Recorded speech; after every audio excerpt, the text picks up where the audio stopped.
Hello and welcome to a new video, and today's video we're going to take a look at the Sunshine Cup. The Sunshine Cup only going to allow you to run normal, fire, grass as well as ground type Pokemon in the open Great League format, so 1500 CP.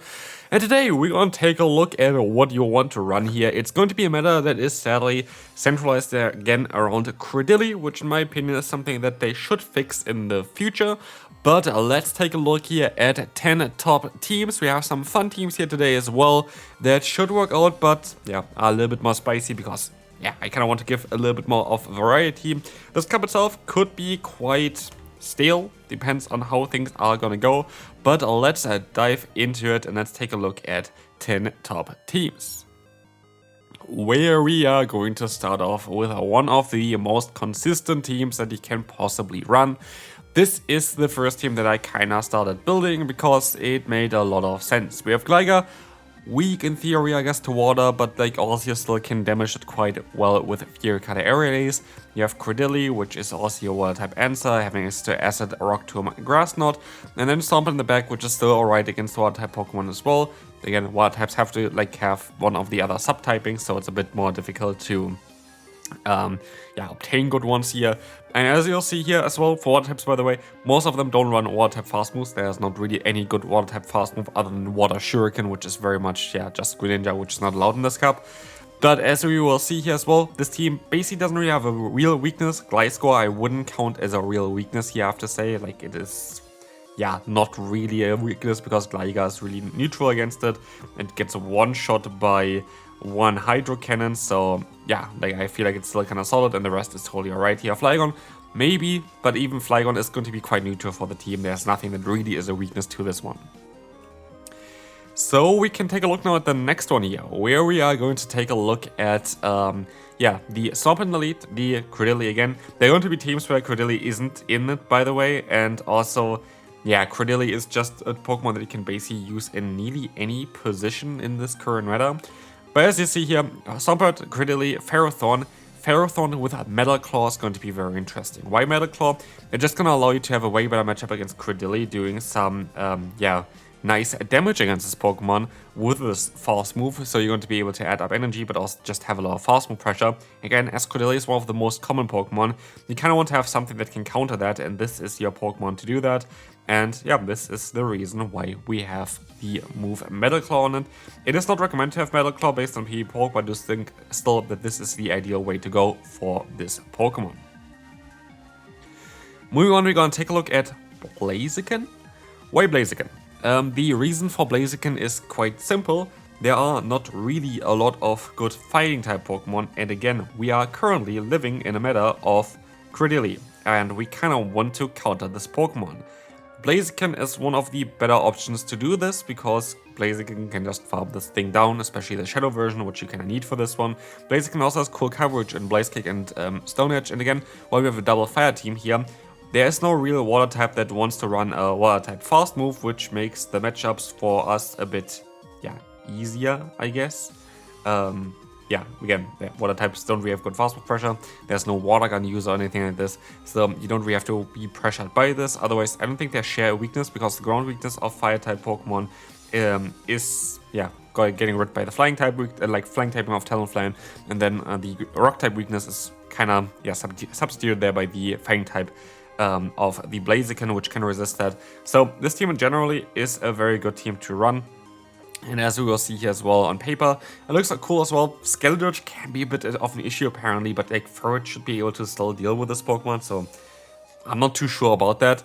Talonflame itself, I don't really think those are real weaknesses. The only real weakness I really see is maybe Clodsire, but I don't know on how common Clodsire is going to be. It really depends on how the meta is going to form, but we will see that, I guess, very shortly. Team number 4. We could have Farfetch'd here. Again, Farfetch'd, of course, more of a meme, but it's actually a cool Pokemon here.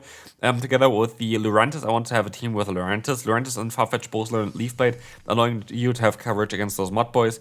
The lead is going to be double weak to ground and water, so you need some answers for that in the back, which you have here with both of your Pokemon. Of course, Pidgeot is going to have most likely a little bit better results, but Farfetch has the coverage. I really enjoy the coverage of Farfetch with Leaf Blade, especially they're having a lot of play, but both of them are totally fine. As you see here, this team really looks good. The only real weakness, I guess, is again here Credilli. Credilli is going to be a Pokemon that's just going to be everywhere, unless you specifically hard countered, which you did in the last two teams before. You're always going to have a weakness to Credilli. Like, there's nothing really that's is going to be really great against it unless you go specifically for Pokemon that are usually off meta but are very solid against this Pokemon. So yeah, next team here we're going to have a Golurk team with Ferret, Abomasnow you can run in the back, you can run Magcargo, again the double water weakness, but it's not really the biggest issue because for the water types, Golurk actually has a very solid matchup. You can Mud Step them down, you have Shadow Punch which you get to very very fast, so it's not a bad matchup whatsoever. Ferret is going to have, by the way, Brick Break in this meta, allowing again to have a bit more coverage against Credilli, which is kind of mad that a Pokemon like this runs that kind of move here just in order to deal with this Pokemon instead of boosting itself up by the Trailblaze. But as we will see here, this team still looks very solid. I think this team has potential against everything. And again, if depending on what Pokemon you have in the back, the weaknesses kind of shift. If you have Magcargo in the back, you're going to have, of course, still kind of a bit of a Mudboy weakness there. If you have a Abomasnow in the back, you have better coverage against the flying type weakness that you, for example, have as well there in the lead. But you're going to have that weakness, for example, more against, like, I don't know, like fire type Pokemon if your lead is gone, stuff like this. But generally speaking, I think this is a very, very solid team to run. Team number 6 here, we're going to have Drampa. This is going to be an interesting strategy as well. Wigglytuff, funnily enough, allowed there as well. But Drampa is going to be a cool Pokemon because you're going to be able to use it in the lead, trying to realign yourself and then have a good core in the back. That's the idea of this team here. You kind of want to maybe use 2 shields on your lead even, trying to realign yourself because look at the matchup. Credilli, neutral, Tiger, neutral, Magcargo, neutral, Talonflame, neutral. Everything is neutral. There's not a single Pokemon. Jumpluff, I guess, is the worst Pokemon here together with Piloswine on the list for Drampa. And that means that Drampa has a ton of play. And Drampa is going to have a lot of interesting play here by having a very unique strategy around it. And I want to kind of try the strategy out myself as well, because I think that Drampa is going to be maybe one of the key components in this current meta here in order to break it and dissect it. Because what you can do then is, if you win that lead, you can realign yourself with your backline and you just need a good core there. I just have here an example core of Gliscor. And then like a normal type that has coverage against like other flying types which you don't really want to face with a Fury card users there. This is an example one. You can basically have everything in the back. Literally, you can have nearly everything in the back. So that's kind of a cool one. Unless, of course, here, for example, this big weakness for this team is if you encounter an ice type in the lead. That's why I like the Bibarel a little bit more, by the way, as well in the back, because you have that resistance to ice, which is kind of cool. Next up, we are going to take a look at team number 7. Talonflame, Bibarel, and the Swampert is going to be this team. Again, very more of classic team. Talonflame Swampert core is very, very solid. And Bibarel in the Seiza position is going to be just a very nice safe Pokemon. Credilli is going to be better. Spoiler alert, Credilli is going to be better. It's basically everything. And again, I do think that Credilli needs a nerf. I do think that Rock Tomb needs a nerf. Personally, like, I do think that this Pokemon is a bit too dominant. Like, what I mean with the nerf is, like, get Rock to a minus 10 damage or something. Like, it's not going to make or break this Pokemon. It just makes it that there's more of a question if I want to go for Rock Tomb, which does still solid damage then, but gets the debuff, or if I want to go for a Grass Knot, which just does solid damage. Then the Pokemon is way less predictable. The Grass and Rock typing is just working so well together, which is kind of interesting. Because Rock and Grass both are not really considered as like the best defensive typings, but together they actually work out quite well. Having only like the weakness to like Steel, which doesn't really exist in terms of damage, as well as fighting types, which is also like a little bit more of a rare thing after Counter got nerfed, which makes just Credilli such a strong pick here. I think there's Ice still as a weakness, I guess, but you have Rock type as coverage offensively for it. So yeah, this Pokemon is just so strong that I really hope that they're gonna kind of do something towards this one. Next up, we're going to have a team here with Obstagoon. Obstagoon is going to be an interesting one here. Obstagoon is going to have counterplay, and this is like the thing as well. There are not a lot of good counter users, but I do think this Pokemon has some potential just for fun here as well. I'm just going to give this Pokemon a try here. But as we will see, we are going to have the Staraptor in the safer position, which again is of course more of a meme. Don't get me wrong, it's not like the most yeah, ideal Pokemon to have, generally speaking. It's more of a fun Pokemon to have here. But the thing is for this Pokemon is you have a counter user in the lead. Credily doesn't want to face this Pokemon. If you swap out into a flying type, Credily is like, yeah, I'm gonna go into that one. And then you're gonna get hit by a Shadow Close Combat and get one shot. And that's the idea behind this team. You kinda, like again, a lot of the things here are kinda trying to deal with that Credily, which is kinda mad again on how much, I don't know, grass on this meta this Pokemon has again. But yeah, in the back we're going to have then the Pidgeot trying to sweep endgame. I do think this is a very solid team again to run. Hopefully this is a team that you maybe can have some success with as well. But anyway, we are going to take a look here now at team number 9, where we're going to have again more of a like common core, Talonflame plus normal types. But honestly, my main focus on this team here is the Zangoose. The Zangoose got actually buffed this season by having Fury Cutter on it. It has Shadow Claw already, which is generally speaking the better move to go for. But Fury Cutter I think in this meta actually has quite a lot of play.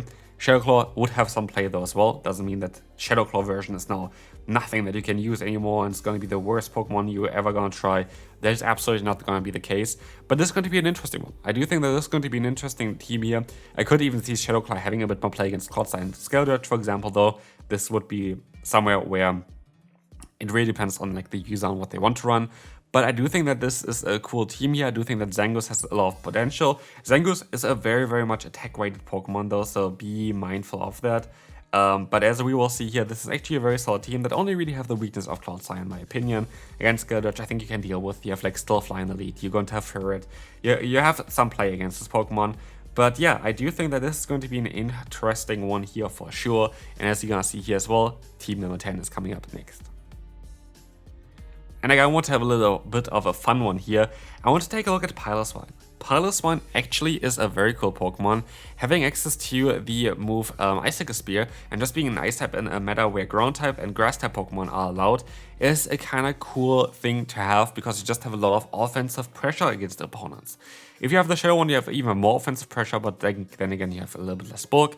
But you're going to have 3 ground types here in one team. Flygon is a very cool Pokemon. You saw it as like one of the answers to one of the teams earlier on, to actually the first team earlier on. The main reason for this is, of course, that Flygon's Dragon Tail damage is kind of not resisted by anything. It's kind of a similar thing that he had already with the Drampa. I think Drampa has a little bit more of a better defensive typing than Flygon has, because it's like double weak to ice, it's going to be a bit more tricky. But still, both of them are totally fine. You can even use the Flygon in the lead as well to try to realign. But this is going to be a very solid team here again. Only real weakness is going to be the Ferrothorn in my opinion. The rest is something I can deal with. Ferrothorn, you can also still deal with it if you're going to encounter it in the lead, because Piloswine can play that matchup out quite well. But yeah, this is going to be it for this video. Let me know down below if you want to play this meta or the Master League. Yeah, let me know down below and I will see you then. Bye bye.